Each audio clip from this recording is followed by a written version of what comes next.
All right. Good afternoon, everybody. Welcome back. I hope you had an opportunity to stretch and relax and get your energy flowing for our next presentation.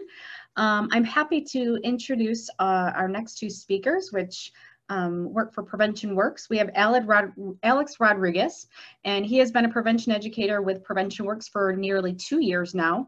And during this time, he has worked with educators, community members, and students to deliver classroom instruction, informational presentations, and professional trainings, several of which have been accredited by OASIS. He does not recognize vanilla as a legitimate flavor of ice cream. As you can tell by Alex's comments in his bio, he is a little fun spin to Prevention Works that we really enjoy having him a part of our staff and our team. So our other speaker is Trish Whetstone, and she is the Director of Program Services for Prevention Works. She is a certified trainer in many evidence-based substance use prevention curricula and has experience teaching and facilitating programming and trainings for students and adults of all ages across Chautauqua County. She agrees with Alex that vanilla is boring and chocolate is where it's at. So with that being said, Trish, Alex, can you guys just check your audio to make sure everything works okay? Yeah, thank you, Mel. Yes, thank you. Perfect. Awesome, appreciate it. Yeah, so as Mel said, Alex and I work for Prevention Works, and we are going to be doing a brief overview of 2 new trends today on CBD and Kratom. All right, that is the two of us there, Trish Whetstone, our Director of Program Services, and me, Alexander Rodriguez, the Party Planning Committee Chair. I'm also a prevention educator. That name is just not as fancy sounding, so I had to include the more impressive title. And we are very excited that you are joining us today for this presentation. I'm going to go ahead and take you through a brief overview of what we're going to be touching on in this presentation today. We'll be taking a look at the risks of youth substance use, highlighting some of the more typical drugs that we see being used in those populations, especially in our county. We'll be looking at some specific Chautauqua County data on youth use and comparing that to some national averages with our Pride Survey data from 2019. And then we'll get into the 2 new trends for today. What is CBD and what is Kratom? And of course, we encourage you to ask questions throughout the whole presentation. There's a lot of stuff that we're going to be covering in this presentation, and while we've done our best to trim it down, we don't know how much time we're going to end up with, but we do have some breaks throughout the presentation where we'll try to answer those as you answer some questions for us. So with that, we'll get right into it. Trish, go ahead and start us off.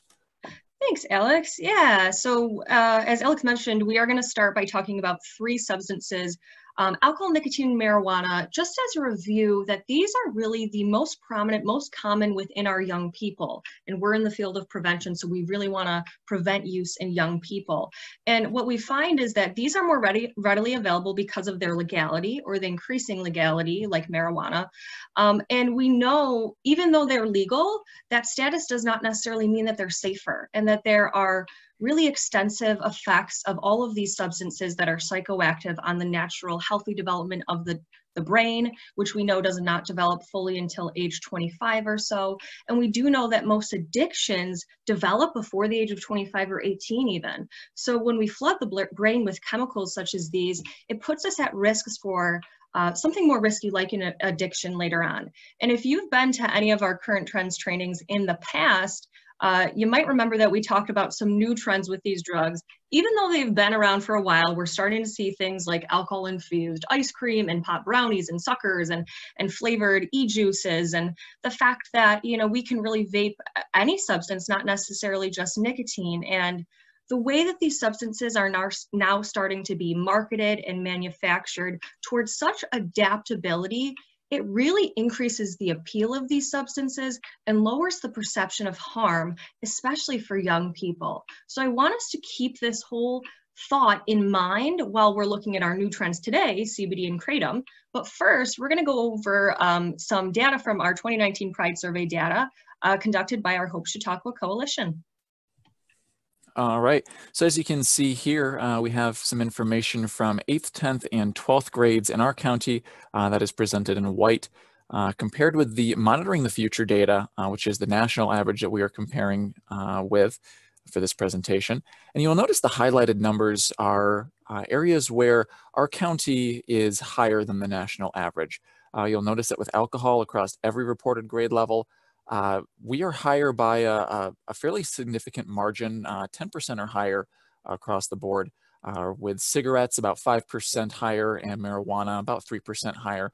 The thing is, given how vulnerable the adolescent brain is, these numbers, even the low ones, are still a concern, especially with the drugs that most people have a high perception of harm towards. If we know that something is dangerous, the fact that people are still using it is something we want to figure out more about. So we look at why they're using it, who they think is using it, and Trish is going to help us out with that a little bit more, looking at some of the social perception. Yeah, thanks, Alex. So when we look at the perception of use, or how much kids think other kids use drugs, we found that in our county, over half of 11th and 12th graders believed that over half of their peers were using alcohol and marijuana in the past 30 days. So essentially what this means is people believe that the majority do use drugs, or they believe it's much more commonplace than it actually is. So these rates are quite high. Kids thought, probably 54 or 56% of my peers are using alcohol and marijuana. And this doesn't reflect the true data, but we're going to launch a poll right now and get your perception on what you believe the true use of alcohol and marijuana is among our youth in the past 30 days when we conducted this survey. So I'm launching the poll right now, and you'll see it says, what percentage of 12th graders in Chautauqua County used alcohol and marijuana, respectively, in the past 30 days? So the first percentage is alcohol, the second is marijuana, and we'll give you just about 20 seconds to complete this poll. And I'm taking a look. It doesn't look like we have any questions yet, but we'll be using these poll times to answer some of those questions as they come up, either here or in the chat. Awesome. I'll end this poll in a second and launch the results for you, but it looks like, you know, we have about half of our people answering so far, and it looks like we have a smart group of people, which is fantastic because the highest range so far is the accurate one, which I'll share again in just a moment. So take your time answering this poll. And like Alex mentioned, since we might not have as much time at the end, you can always pose a question throughout this time.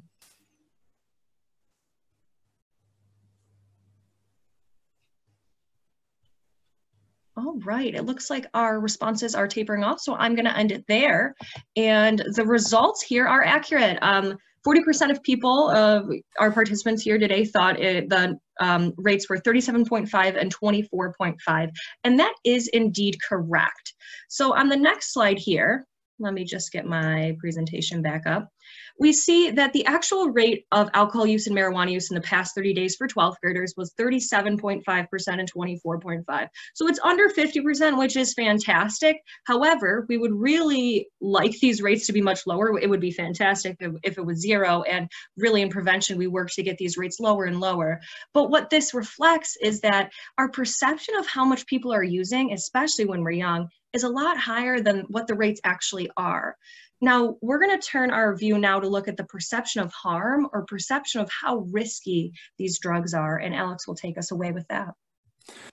Now, when we look at things like traditional tobacco products, we tend to have a very high perception of harm regarding those products. They've been around for a while, and education towards reducing the harm that they cause and increasing awareness on them has been fairly effective. And actually, over the last, well, up until recently, there had been a 15-year decline in tobacco use among teens.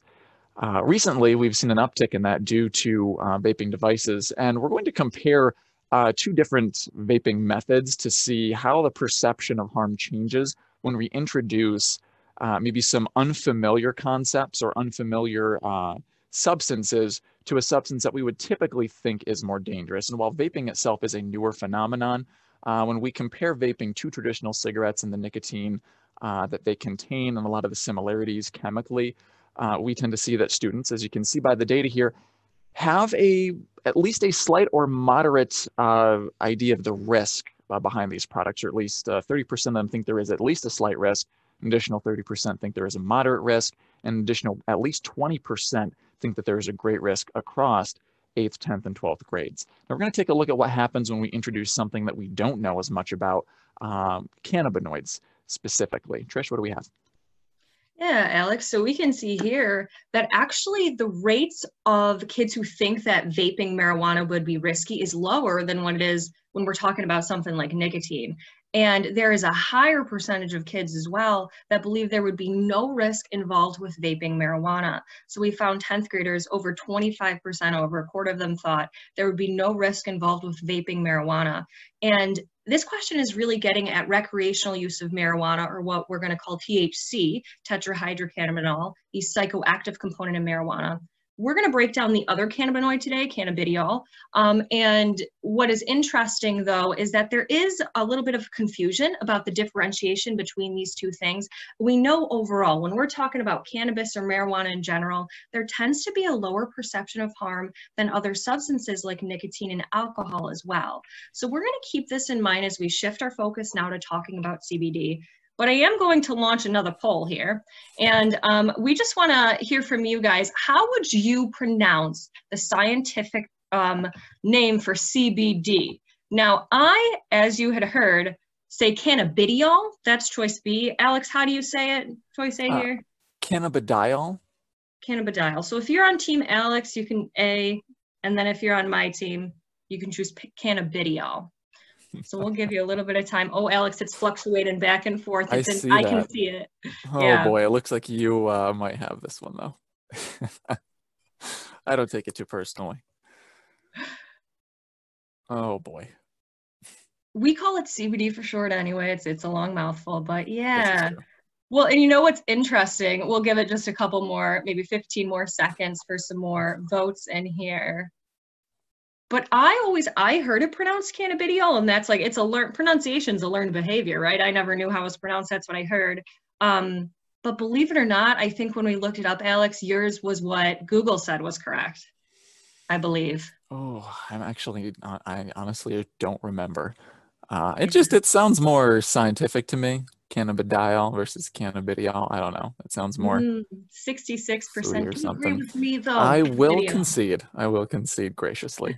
Yeah, it's all good. All right, let's talk about CBD, cannabidiol. So it's another cannabinoid found in the marijuana plant, and it is not on its own psychoactive. So it does not cause a high. It does not, as far as we know, affect the healthy development of the brain like THC does. So THC is what causes a high. In the long term, high doses of THC over time can cause things like amotivational syndrome, increased anxiety, even higher rates of schizophrenia.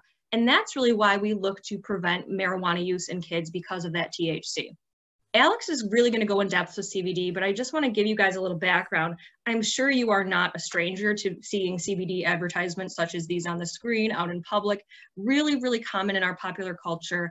And CBD does show some medical promise in helping alleviate pain, anxiety, managing seizures associated with epilepsy, really just to name a few things. But what we know is that its use and effectiveness is really still being researched. And Alex is going to go over what we know about CBD and what we just don't quite know yet. So I'll let you take it away, Alex. All right. Thank you very much. Looking at what we know and comparing that to what we don't know, that's going to be a theme that we're going to continually revisit in this presentation. Here are some things that we do know about CBD. This information is pulled from both the FDA website and also the New York State Department of Agriculture and Markets. And then towards the end of this section, we'll look at some things that we officially don't know as proposed by people who get paid to be a lot smarter than I am. When we look at CBD products, there are a lot of different ways that we can break them down. The first way that we classify them is full spectrum and isolated products. Full spectrum products contain more than just CBD. They also contain THC and other cannabinoids as well. When we look at isolated products, the product contains only CBD and is derived from a low THC strain of cannabis, less than 0.3%, which as of 2018 is classified as a hemp product and was actually removed from the definition of marijuana in the Controlled Substances Act. Cannabis or cannabis derivatives with concentrations of no more than 0.3% THC on a dry weight basis are classified as hemp, removed from that definition, and are allowed to be sold across the country. Another distinction that we need to make is between hemp seed and CBD products. There is a little bit of a difference. Whereas hemp seed is actually derived from the seed itself, CBD tends to be derived from the flower of the plant. And there are differences in the legality of those two substances. For instance, hemp seed products are allowed to be sold legally as food additives, whereas CBD products derived from the flower are not. And that might make you scratch your head if you've been into most gas stations across New York State or the occasional family video. We're going to talk about that in the next slide. When we look at any type of classification, though, we want to make sure that we are taking into account the potency versus the legality of the product. Of course, stronger products that contain more of those cannabinoids that contain THC are going to be felt more, but they are less legal. Full spectrum products are not legal in states that do not allow marijuana in a recreational capacity. All right, so let's take a look at some of the regulations surrounding CBD. Currently, there is only one FDA-approved drug that contains CBD. That is Epidiolex. It is used for treating certain types of epilepsy, but like other forms of medicinal cannabis or medical marijuana, it does have to be prescribed by a doctor. Beyond this, it is illegal to market any kind of CBD product claiming to be therapeutic without FDA approval. And we see that with other types of products as well. When we looked at vaping devices, for instance, we see that things that claim to actually be smoking cessation devices, things that claim to be able to help people quit smoking, do have to submit to FDA regulations in order to prove that they can actually do what they say they can. I know that there was a push when they first came out. A lot of them were identifying that way, and we've seen less of that lately with those crackdowns. Because if you're going to claim that you can help people, you got to have the evidence to back it up. Otherwise, you're just lying. It is illegal to sell CBD as a food additive. We talked about that in the last slide, but this is very hazy in practice. According to the New York State Department of Agriculture and Markets website, they do claim that CBD is illegal to be sold as a food product or a food additive. Unfortunately, they don't really have the manpower to enforce this across the state. And so there are a lot of retailers that do continue to sell CBD products like CBD gummies, those kinds of things, because they can't be everywhere to shut down all of these retailers. There have been some retailers that have been cracked down on, but in order to visit every single gas station in the county to see if they are complying, or even in the state, it's a lot of work, and so we see some skirting of the regulations there. Weirdly enough, it is legal to sell CBD as a food supplement through a pilot program that is being run by the Department of Agriculture and Markets, which, according to their site, requires manufacturers to meet certain strict requirements, but I wasn't able to find out what those strict requirements are. We're going to take a look at safety. And again, these are some things that we do currently know with CBD and the phenomenon that it has recently become. This information is taken from the FDA website. While a lot of these things that we're going to look at are managed in Epidiolex, that prescription that has been approved by the FDA has identified potential for liver injury and other types of side effects that are not as managed in products that don't follow those same regulations and don't have that backing. So again, we do see things like liver injury. We do see interaction with other medicines as well in both directions. When we are taking a new medicine, a lot of times we do want to consider how that is going to interact with other things that we do take. In fact, our doctor is often should be one of the first people to ask us what else we are taking so that they can prescribe us the right kind of medicine in the hopes that it won't react poorly with another substance. We do see that CBD can either make medicines stronger or less strong in certain instances, and that can be a negative in both directions. If you need a medicine to perform at a particular level and that CBD is causing it to be less effective, or vice versa, if there are certain effects of a medicine that you don't need to be as potent that are amplified by that, can provide or can prove to be an issue as well. We also see that there has been reported male reproductive toxicity identified in lab animals who were exposed to CBD, including the male offspring of females who were exposed to CBD during pregnancy. That is a concern over whether or not that is something that can manifest in humans. We also see that there are a variety of side effects that can be caused by CBD, including changes in alertness or somnolence, sleepiness. This can also include insomnia, gastrointestinal distress, decreased appetite, abdominal pain or upset stomach, and changes in mood, which typically manifest as irritability or agitation. So again, those are the things that we do know. Now to take a look at some things that we don't know. And this was screen grabbed right from the FDA website. I put that link there below for you if you're curious to find out more. Some things that we need to know more of, or things that we would feel a lot more comfortable knowing more about. What happens if you take CBD daily for sustained periods of time? We know that with other substances, like cigarettes, when they first came out, followed a particular or similar pattern of retailers claiming that they were the next big thing, this miracle of modern science and engineering.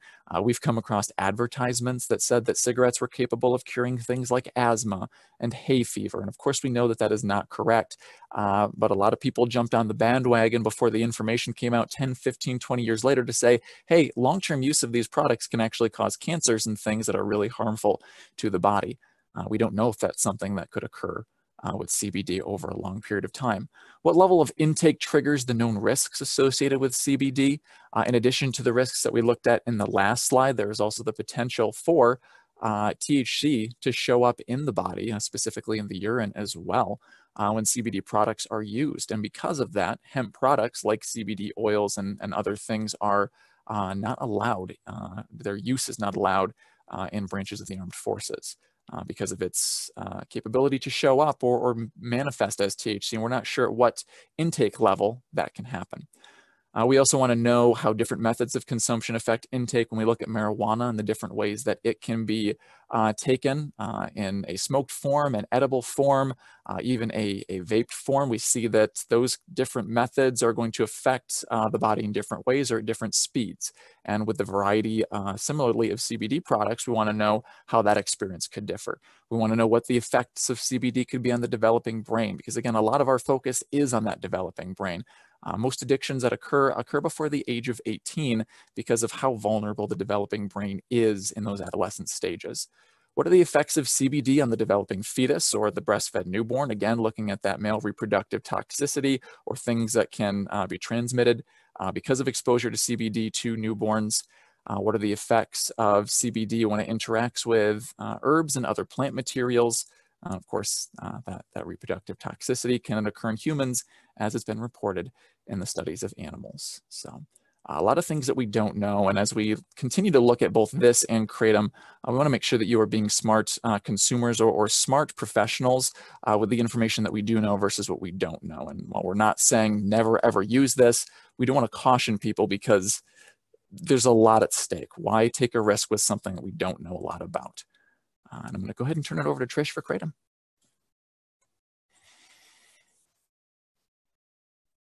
All right. You are currently muted, Trish, if you're talking.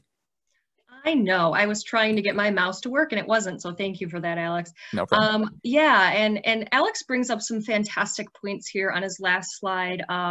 In which the FDA questions CBD. What I'll say about Kratom is that there is even more unknowns and there's less oversight by the FDA. So what I wanted to do to start was launch another poll to get your familiarity with Kratom. So this is just gonna ask you, have you ever heard of Kratom?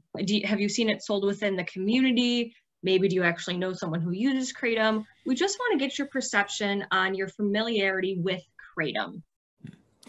And as I look over at the Q&A box here, I don't see any questions. Mel, has there been anything that's popped up in the chat that we can respond to or answer at this point? Yes, there are a couple questions. Someone asked the question in regards to, is Kratom available?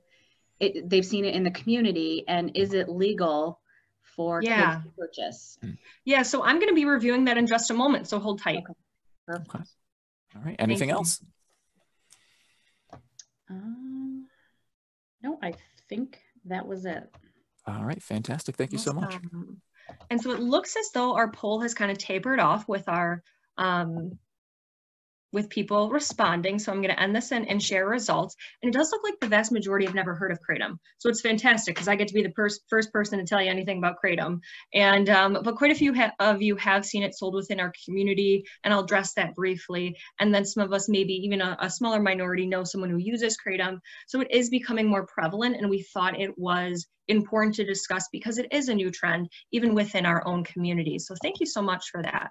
So I'm gonna end the poll right here, and I'm gonna move on to talking about what Kratom is, okay? So Kratom comes from the tropical tree, Mitragyna speciosa. I did have to look that one up, and that was what they said the pronunciation on that one was. And it's a tropical tree native to Southeast Asia, most notably produced in Thailand, and it's part of the coffee family. What we're concerned with Kratom is the compound within the leaves of these plants that have mind-altering psychotropic effects.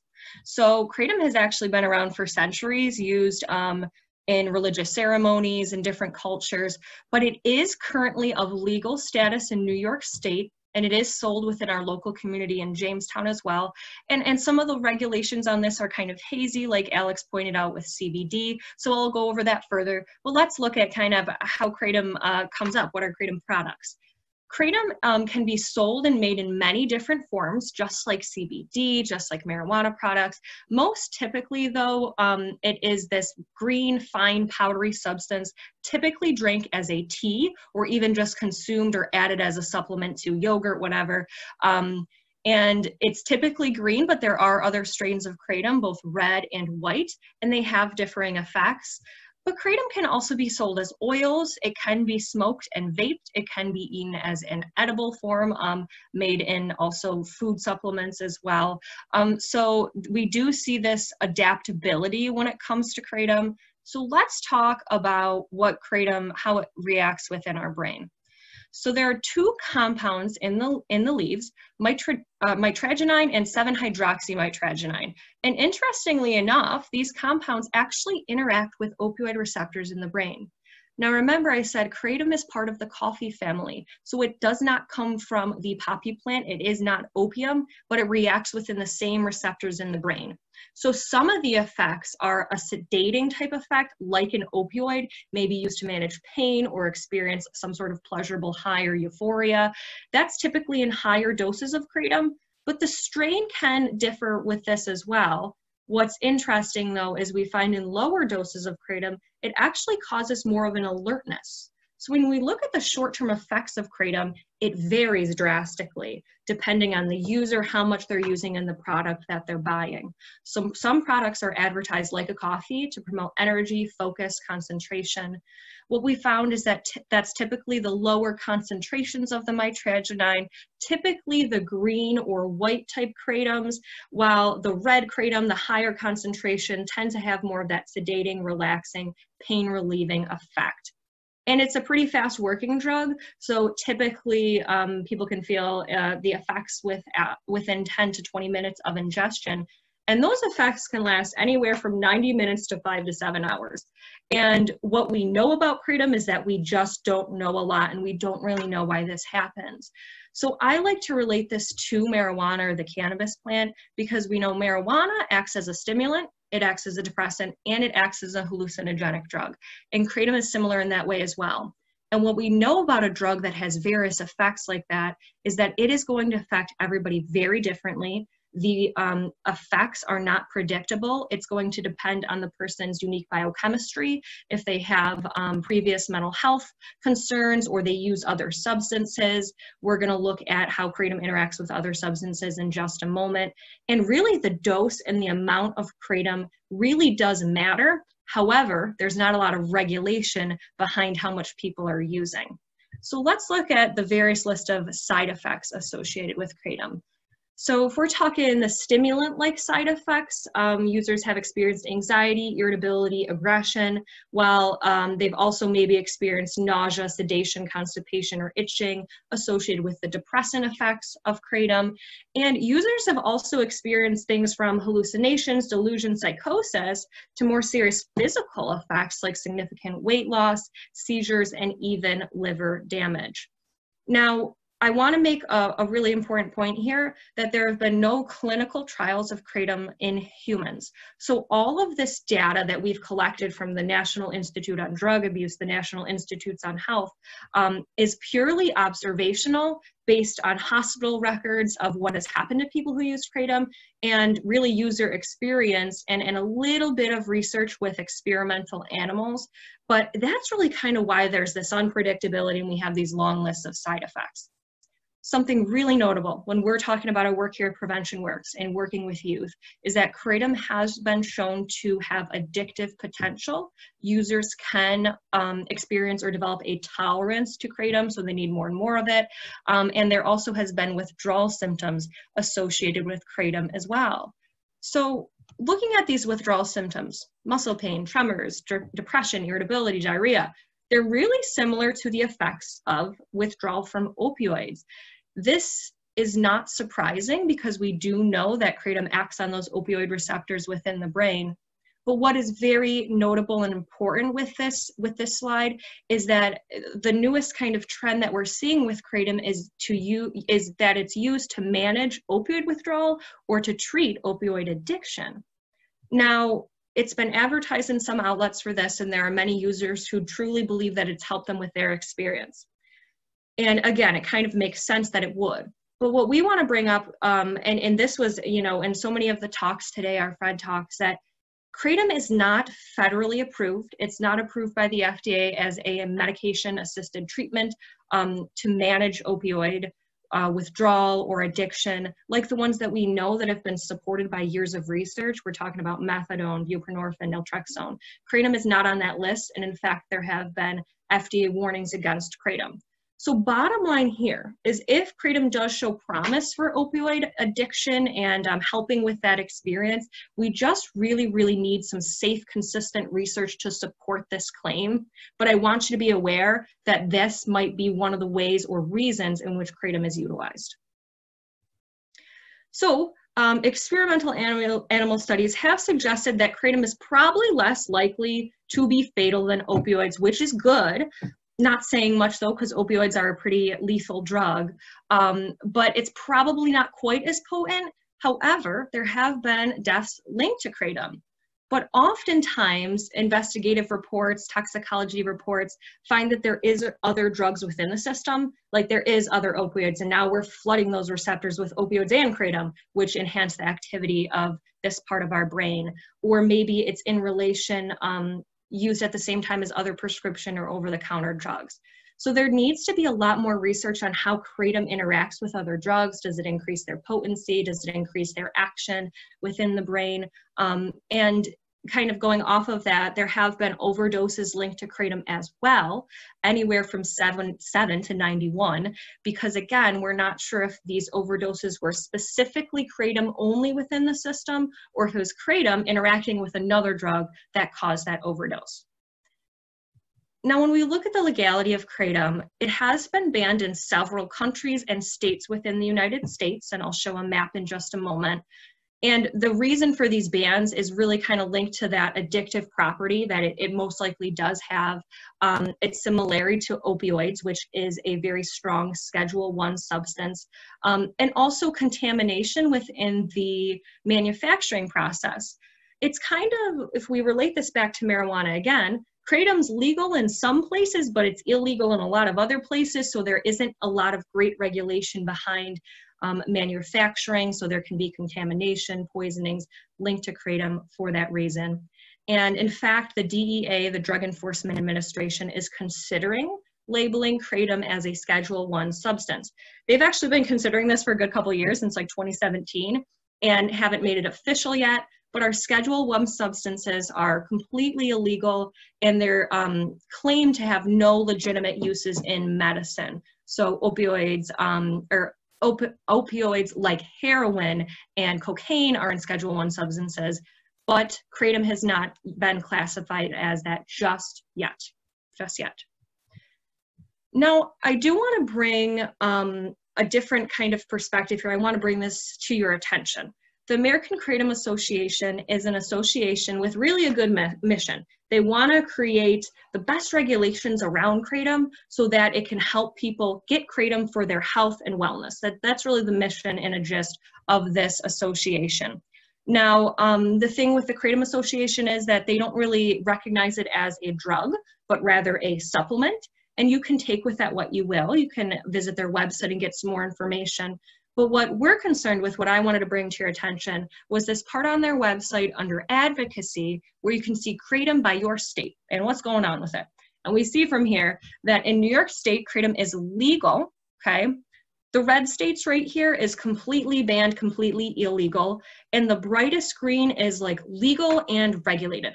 So New York is kind of in the middle, that dark green, in that it's legal, it can be sold.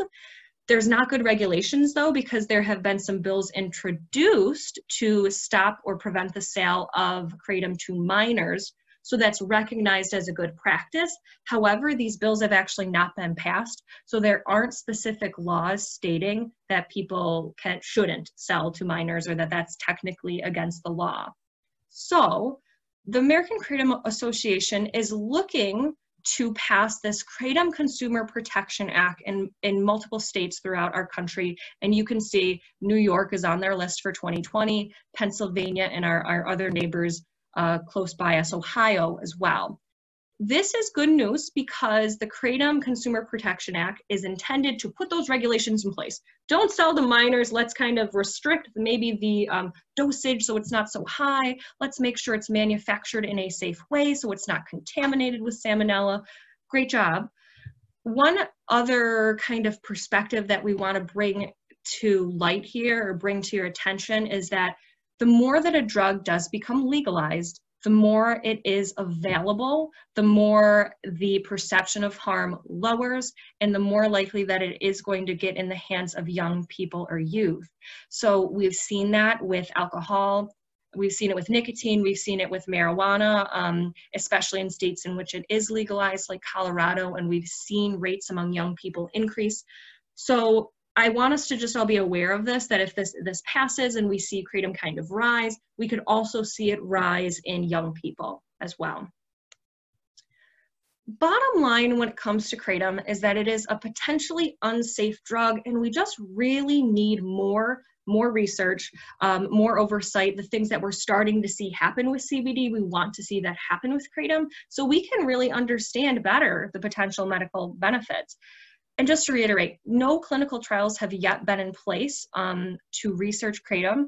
However, the National Institute on Drug Abuse, NIDA, has funded about a $7 million research product over the last couple of years to research Kratom. We know that the research takes years to carry out and get results. So we're hoping that in the next couple of years, we have a better picture surrounding Kratom. But we again just want to bring this to light so that community members can take caution when analyzing the ads that we might see within our own community with Kratom, and just be a smart consumer to really be able to judge whether or not what you're perceiving is good information or maybe misinformation surrounding this substance and other substances as well. All right. As we look to wrap up here, we just want to speak a moment on marketing. And if you are an adult that has been living in the United States, you know all about how manufacturers of substances, legal substances, like to target their audience and the procedures that they use to do so. For instance, we look at alcohol, we see that there are physical effects, the actual pharmacological effects that are caused by alcohol, but there's actually a separate set of effects, mental effects, that happen just because the brain thinks that they're supposed to happen, because it is on average exposed to about 500,000 advertisements for things like alcohol every single year. Advertisements saying that alcohol is great, alcohol is going to make you more fun, more attractive, more outgoing, smarter, whatever the case is. And so when that beverage is consumed, the brain says, oh, well, I know what's supposed to happen because I've seen all of these things. I've been conditioned into thinking this is what's supposed to happen. And we see similar tactics being used with both of these products, advertising them as the cure-all drug, as this one-stop shop, this miracle cure for anything that you could possibly have. Can't possibly be bad. It's, you know, it's sold in gummies, it's sold in an oil, like whatever you need, we've got it. Why wait? Just buy the product because it's going to make everything disappear, all your pain, all your anxiety. And would hope that at this point, especially with the boom of technology and the marketing and things that happen through that format, that we know how to wade through some of those tactics and look for the actual information versus the facade that these agencies want to put forward in order to sell their product. One of my slides is missing, I noticed, but that's okay because I think I have it all up here in this in my brain. I was going to say steel trap, but it's actually closer to that thing that you I don't know what happened there, Alex. Me neither. Sorry, but It's really closer to that thing that you put in the bottom of your sink that most of the stuff just goes through anyway. The bottom line for both of these substances is that flooding the brain with chemicals has the potential to cause an addiction. And we break addiction down into two different types. Physical addiction, that we tend to see more with tobacco products, where that withdrawal process manifests itself physically with physical pain or nausea. And mental addiction, which we see with drugs like marijuana, that get the brain used to a particular feeling or chemical release to the point where the brain feels anxious without the substance. Repeatedly using a substance to relax, to eliminate pain, to repeatedly chase a feeling has the potential to be dangerous, even if the product doesn't seem to present any of its own overt physical dangers. And we see this with addictive activities, with addictive behaviors like gambling, where the activity itself seems safe, but addiction to the activity can result in a whole host of negative consequences, not only for the person engaging in the activity, but the family and the community as well. As Trish mentioned, we see in states that have legalized marijuana, use among teens is about 20 to 30% higher, according to learnaboutsam.org. That combination of widespread availability and lower perception of harm towards the product, it is a dangerous one, especially for youth who are in this vulnerable state in their development.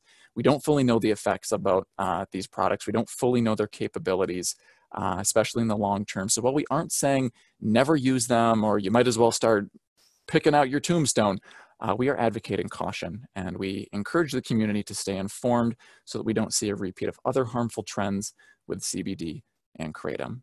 Trish just put our references there up on the screen.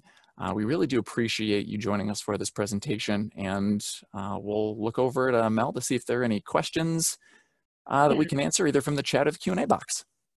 There is a question. What schedule level substance is marijuana and CBD? Trish.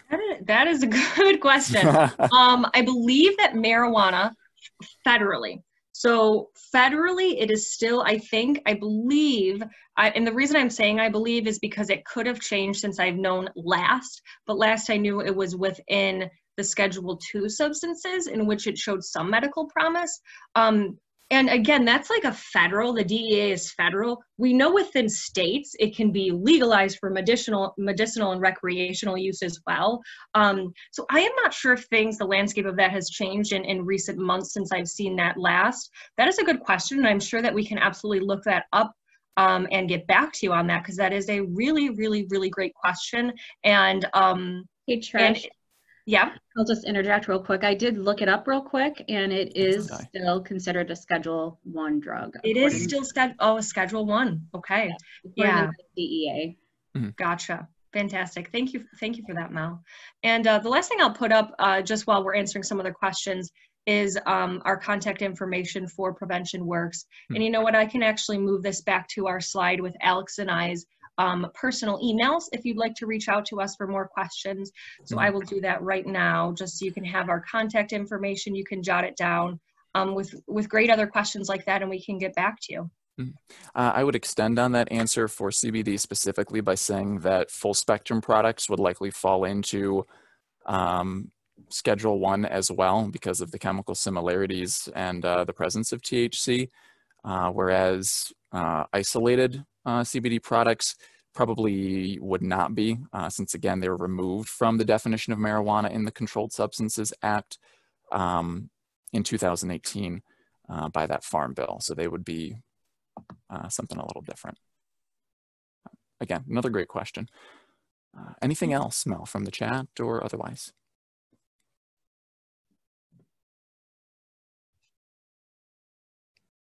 I don't see any other questions at this time, Alex and Trish. Okay. Anything else that you want to say to wrap us up, Trish? No, I don't believe so. I think that this presentation is really just meant to offer you some perspective and some things to think about. You know, we're at the Hope and Healing Conference, and although this wasn't maybe necessarily the most positive presentation because we brought all sorts of risks that maybe you weren't aware of with Kratom, we really just want you to be a smart consumer, be aware, and again, reach out to us and your other community resources that are here today with some more questions, and just kind of be a part of this conversation, because even with everything happening in our country, in our world, we do know that there is still an epidemic surrounding drug use, and we truly are passionate about preventing that and mitigating that and helping people heal. So thank you so much for listening today and being a part of our presentation. Yes. All right. Thank you, Trish. Thank you, Alex, for the wonderful presentation that you provided. We are going, at the time that we are going to take a break, I am going to put the survey in there. If you are not joining us for the remainder of the day, please, reminder if you can complete that survey so that we can improve for next year's hopeful in-person virtual conference. I will also put the shared document in there, again, the link that will provide some PowerPoint presentations, some resources, and the rest of the agenda today. So stay tuned for Melissa's presentation that will happen at 2:15. So go ahead, take a stretch and go for a little walk, and we'll be back shortly.